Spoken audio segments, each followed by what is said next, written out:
बता दें कि बिहार के ब्रह्मपुर के नियाजीपुर में केंद्रीय मंत्री चिराग पासवान के लिए पवन सिंह ने गीत तो गाया ही, साथ ही साथ उनके लिए वोट मांगने की अपील की और उनके सबसे पसंदीदा उम्मीदवार हुलास पांडे को जीत दिलाने के लिए और एनडीए का हाथ मजबूत करने के लिए पवन सिंह ने चिराग पासवान के मंच पर जो धमाल मचाया कि दर्शकों ने सिर्फ चिराग और पवन के अलावा किसी और का नाम ही नहीं लिया। नमस्कार, मैं हूं संजीव और आप देख रहे हैं आप तक न्यूज। अगर आप हमारे चैनल पर नए हैं तो चैनल को जरूर सब्सक्राइब कर लें। आपको बता दें कि बक्सर जिले के ब्रह्मपुर विधानसभा क्षेत्र में मंगलवार को लोक जनशक्ति पार्टी रामविलास के राष्ट्रीय अध्यक्ष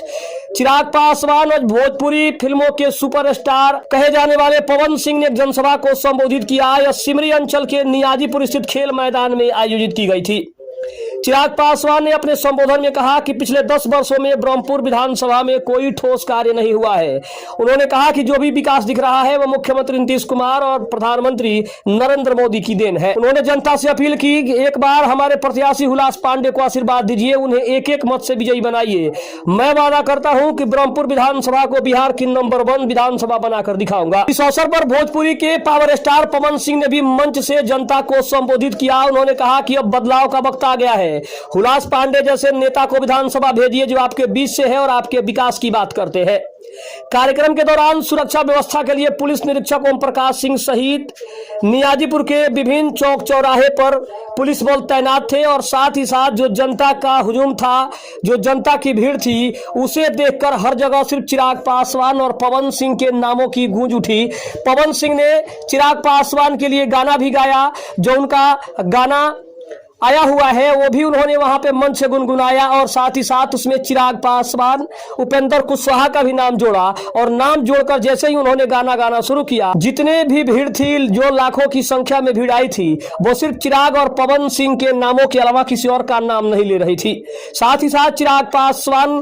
ने पवन सिंह के बारे में भी कहा कि वो छोटे भाई हैं और एक बेहतरीन कलाकार तो है ही, साथ ही साथ एक बेहतरीन इंसान भी है। अगर एनडीए के लिए इन्होंने वोट मांगना शुरू किया है, इसका मतलब स्पष्ट है कि एनडीए वास्तव में अच्छा है, एनडीए की सरकार बिहार में वास्तव में अच्छा काम कर रही है। तभी इतने बड़े बड़े सुपरस्टार आज हमारे बीच आए हैं और आप सभी के बीच में आकर अगर एनडीए के लिए वोट देने की अपील कर रहे हैं तो ये हम सभी को समझना होगा कि इनके नजरों में अगर सरकार अच्छा काम कर रही है तभी ये हमारे सपोर्ट में आए हैं। अगर हमारी सरकार इतना अच्छा काम नहीं करती तो इन स्टारों के पास उतना टाइम नहीं है कि नेताओं के लिए प्रचार प्रसार करे।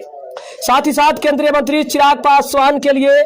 पवन सिंह ने वो बेहतरीन गाना गाया जहां पे उन्होंने मोदी नीतीश की जोड़ी हिट हुई, इस गाने को भी गुनगुनाया। उपेंद्र कुशवाहा के बारे में, जीतन राम मांझी के बारे में, चिराग पासवान के बारे में, बिहार के मुख्यमंत्री नीतीश कुमार और प्रधानमंत्री नरेंद्र मोदी के बारे में जो उन्होंने बात कही, जिससे जनता ने तालियों से उनका स्वागत किया और हर जगह पवन सिंह के चर्चे हुए, नारे लगे और कहीं ना कहीं चिराग पासवान जिंदाबाद और पवन सिंह जिंदाबाद के जो नारे लगे वो कहीं ना कहीं विपक्षियों के पसीने छुड़ाने के लिए काफी थे, क्योंकि पवन सिंह की जो हुंकार थी वो स्पष्ट रूप से इस बात की गवाही दे रही थी कि अब एनडीए के सामने चाहे कोई भी बड़ा दल आ जाए, चाहे कोई भी बड़े सुपरस्टार आ जाए, चाहे कोई भी बड़ा नेता आ जाए, एनडीए को हराना और एनडीए को कहीं ना कहीं सरकार बनाने से रोकना ये विपक्षियों के बस की बात नहीं है। और उन्होंने अपने हुंकार में एक ही शब्द में कई सवालों के जवाब भी दे दिए, जहां खेसारी लाल यादव ने उनके ऊपर कई बड़े आरोप लगाए, उनके बारे में भी उन्होंने इशारों में